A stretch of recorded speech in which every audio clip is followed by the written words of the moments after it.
Hey again, everyone. It's a late night vlog here for me because I just recently got back from shooting video for the guys in HEMI who had their first show of 2016 up at the Burlington Bar in Chicago.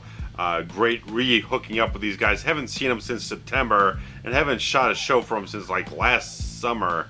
So it's like, it was a great experience getting back with these guys, see them get back on stage and put together a really solid, exciting set that I video documented for them, shot the whole thing, and it should be up in a couple of days. So keep posted to the social media accounts for when they gets up on the HEMI YouTube channel and up on the RavensFilm Vimeo channel. You'll be able to check it out. They even did a Motorhead cover in tribute to the late Lemmy Kilmister. Covered Deaf Forever, and I was like, they did a fantastic job at it. One of my favorite Motorhead songs, and they hit it right on the money, just adding a little bit of a HEMI spin to it, but still really good set overall. Really pleased, and it was really interesting that we're right here at the start of spring and everything, and schizophrenic Chicago weather. It was snowing tonight. I posted on Facebook, welcome to spring Chicago style, so on and so forth. It's a wild evening, but it was a good evening. We got some good stuff done, good video put together, so guys be able to check that out very soon. And the guys in HEMI, along with myself, updating the website, have a whole bunch of new merchandise for sale. They've got a HEMI hoodie, they've got lighters, they've got new stickers and stuff like that. They got a whole wide array of brand new stuff in addition to the little DVD I put out for the guys a little while ago. With some live footage and some music videos, stuff like that, sort of a encapsulation of one of their previous lineups and everything that was very much integral to the further development of HEMI overall. So a lot of great stuff. Hit up HEMImusic.com, go over there, get hooked up with all this type of stuff, and definitely get hooked up with their social media accounts. If you're a big fan of heavy metal, these guys definitely, as always, as I always say, they carry on that torch of like the old classic metal guys like Judas Priest and Iron Maiden, stuff like that, but still give it a nice modern freshness to it. So definitely hit them up. Have the video for the show out very soon, and a whole bunch of other stuff to get to here. So hopefully I'll be able to keep up with you guys and keep it as succinct as I possibly can, because a lot of stuff to get into. And first up, Forever Cinematic Reviews. I definitely hope to plan to get back into doing some big action movies soon. Definitely, like I've been saying, a little Van Damme, a little Schwarzenegger, various other stuff, see where the tide takes me, but probably definitely looking to do maybe Sudden Death fairly soon, and just get back on that track after, like, did all the superhero stuff, then I got a little bit burned out on it, and wanted to switch gears, and I did Midnight Special, which I ended up seeing at a fantastic, classy little theater up in Chicago, the landmark Century Cinema Theater.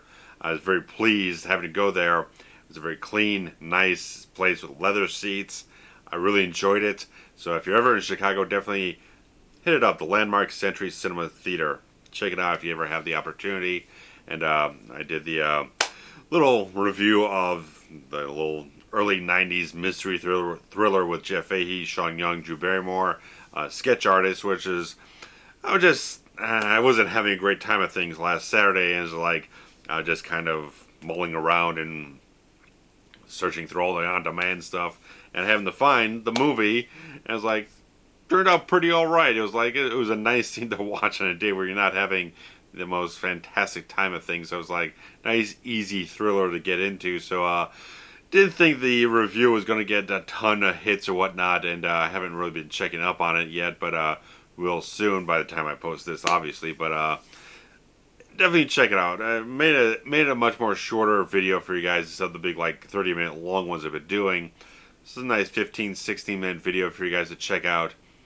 If you like that type of stuff, those sort of early 90s thrillers with sort of a seductive air or edge to them, something like that. Just like an interesting type of atmosphere for a film that was, as I mentioned in the review, is shot by Wally Pfister, who's shot a number of Christopher Nolan's films.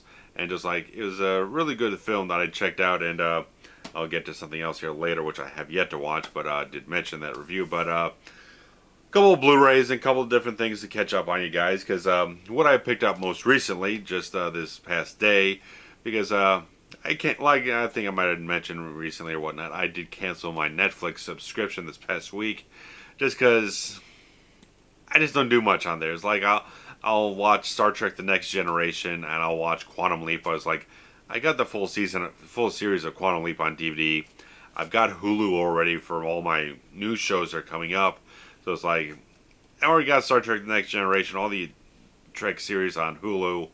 Not all in the HD quality remaster type of thing, but why pay for two services where I'm really not using Netflix that much?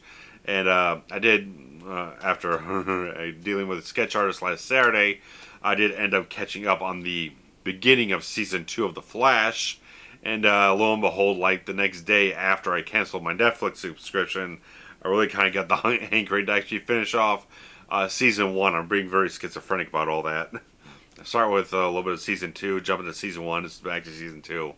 I'm getting all confused myself, but I picked up Flash season 1 on Blu-ray because it was $15 at Best Buy, so why the hell not? It's like, yeah, sure, why not? I'll finish watching it, check out some of the special features, and the good thing is, like, if I do want to sell it, I still got the ultraviolet digital code that I can cash in or whatnot, and still have the episodes to watch, just not on disc. So whatever the case, it's kind of a nice thing. So I'm starting to watch a little bit more of it and get into it a little bit more. But it's like, I think season 2 generally feels a lot stronger than season 1. It's not a really knock on season 1, but because it got to lay a lot of groundwork.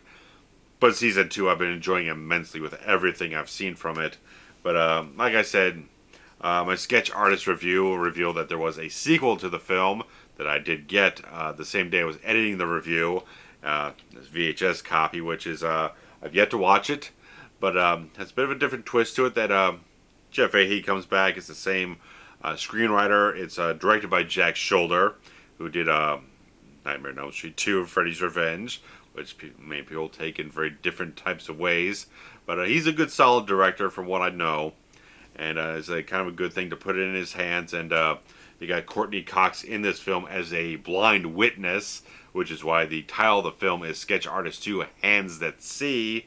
So I'll be looking forward to this once I get the time cleared out to take the hour and 34 minutes to watch this not rated version.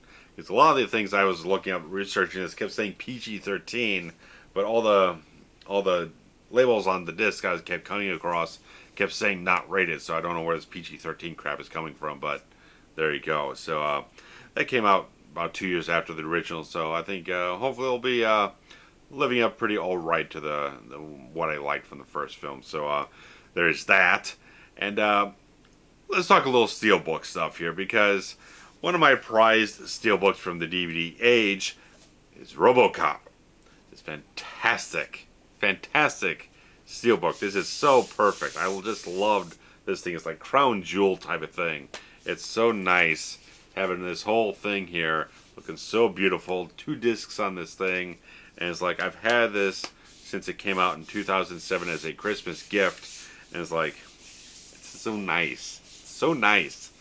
But it's the HD age, and I have to upgrade this. But I can't just upgrade with a flimsy fucking plastic packaging. I can't do that. I can't do that for RoboCop. RoboCop deserves the absolute best she possibly can get it, and that's why I have a Metalpak of RoboCop now on Blu-ray.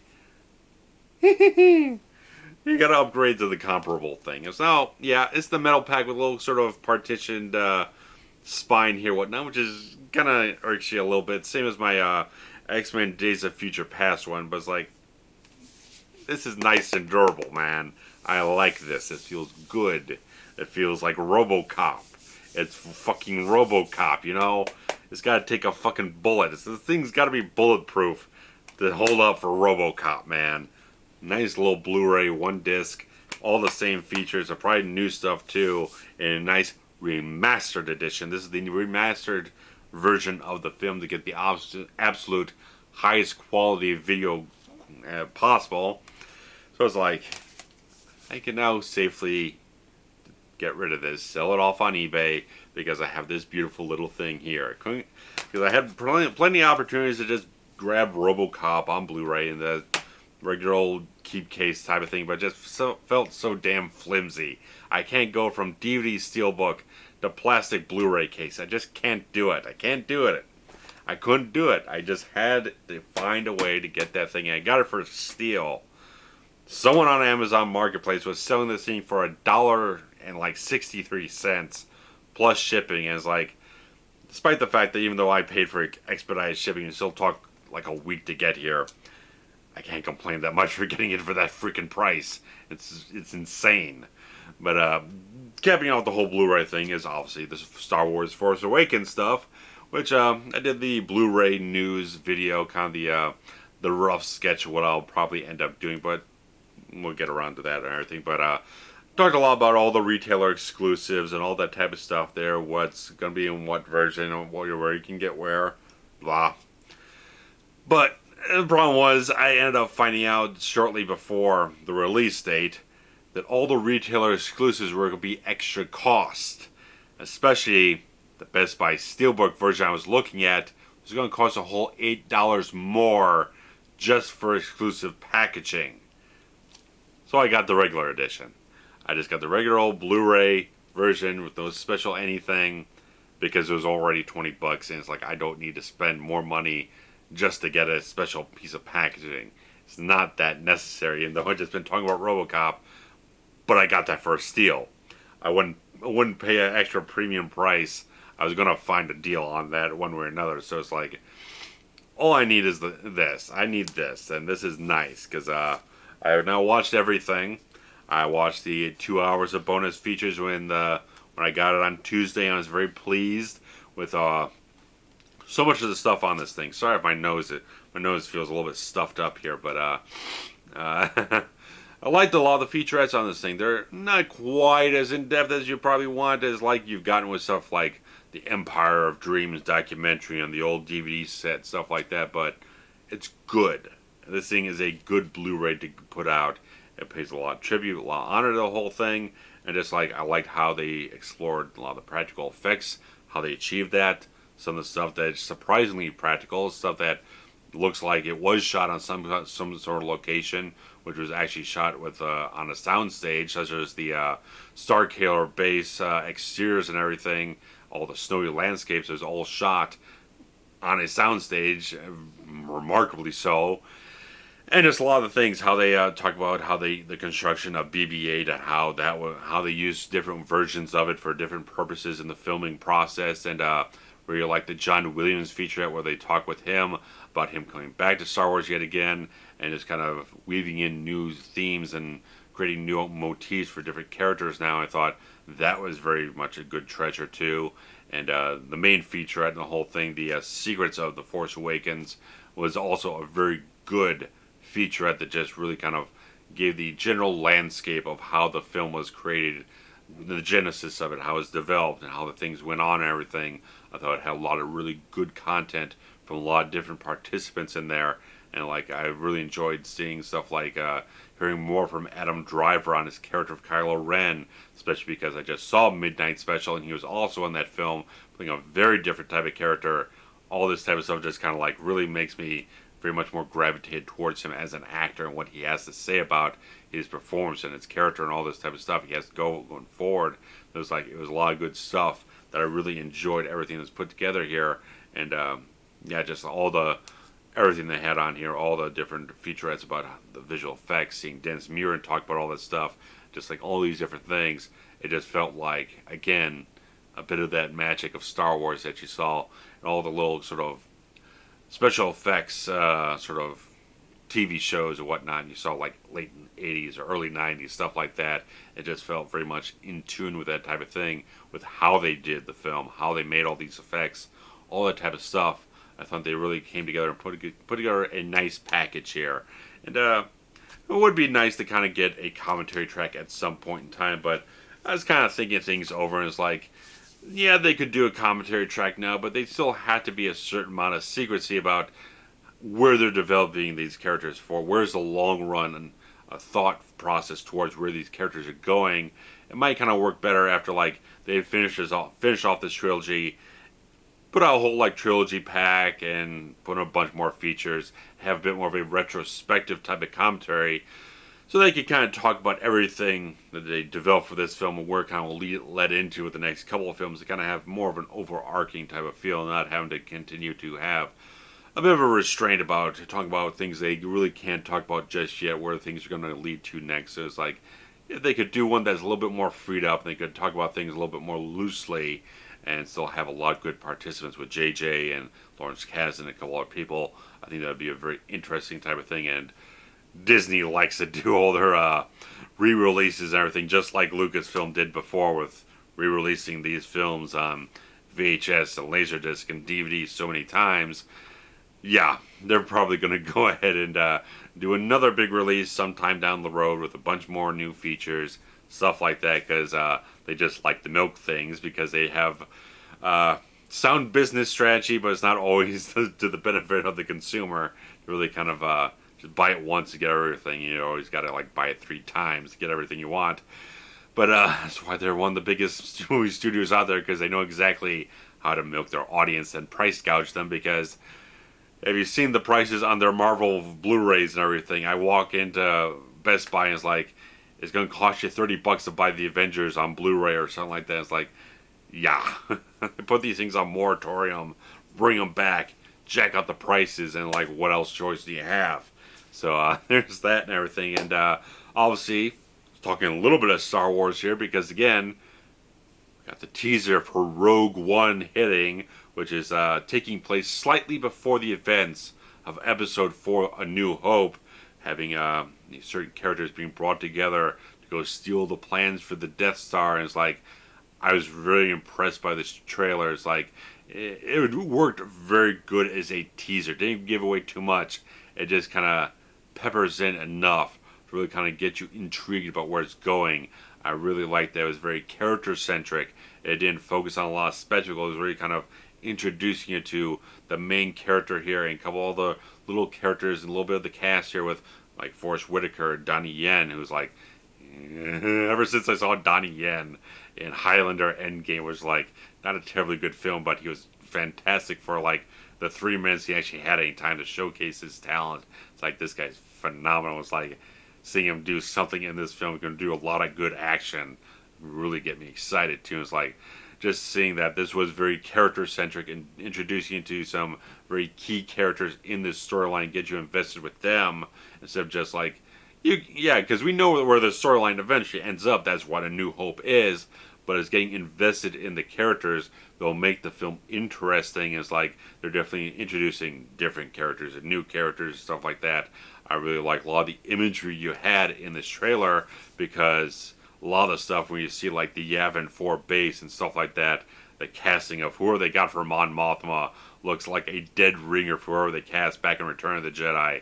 It just is uncanny, and just like the sets and everything look exactly like they were shot back in 1976. All those types of stuff, just like they really captured that feel of those sets, the designs, how they lit them and shot them for this trailer and everything. There's a lot of things that are really good. I like the sort of a little bit of a shift in tone, a little bit away from the much more kind of brighter, hopeful, adventurous type of things, a little bit more down, dirty, gritty, a little bit more kind of ground level type of film or whatnot. It just has a little bit of a shift in tone. It's not as quite as bright and poppy. It's a little bit more subdued and muted. It feels like it fits a little bit into that New Hope type of era, where the color palette of the film was a little bit more muted, a little bit more naturalistic and everything. So it's like a lot of good things. I thought they really did a good job. This is directed by the same guy who directed the latest Godzilla film. I think it's Gareth Edwards.